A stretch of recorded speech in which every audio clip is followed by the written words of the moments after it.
நானும் எத்தனையோ காதல் பாட்டு கேட்டிருக்கேன். ஆனா, இந்த பாட்டு மாதிரி ஒரு காதல் உணர்வு மிக்க பாட்டு இதுவரைக்கும் கேட்டதே இல்லங்க. அப்படி ஒரு அமேசிங்கான பாட்டு தான் இது. ரோஜா ரோஜா ரோஜா ரோஜா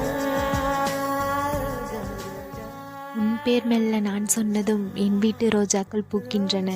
அவளோட பேரை சொன்னா கூட என் வாழ்க்கை ரோஜா பூ மாதிரி மலருது" அப்படின்னு சொல்றான். உன் பேர் மெல்ல நான் சொன்னதும் என் வீட்டு ரோஜாக்கள் பூக்கின்றன. "நீ வந்தால் மறுகணம் விடியும் என் வானமே. அவ வந்தா அது எனக்கு விடியற்காலையே" அப்படின்னு சொல்றான். நீ வந்தால் மறுகணம் விடியும் என் வானம். இதுக்கப்புறமும் ஹார்ட்டை டச் பண்ற மாதிரி அழகான வரிகள். மழையில் நீ நனைகையில் எனக்கு காய்ச்சல் வரும். வெயிலில் நீ நடக்கையில் எனக்கு வேலை வரும். அவளுக்கு என்ன ஆகுதோ அதே ஃபீலிங் தான் எனக்கும் ஆகுது. அவ என் உயிரோட நாடி துடிப்பு அப்படின்னு அழகான வரிகள் கொடுத்து எழுதியிருப்பாங்க.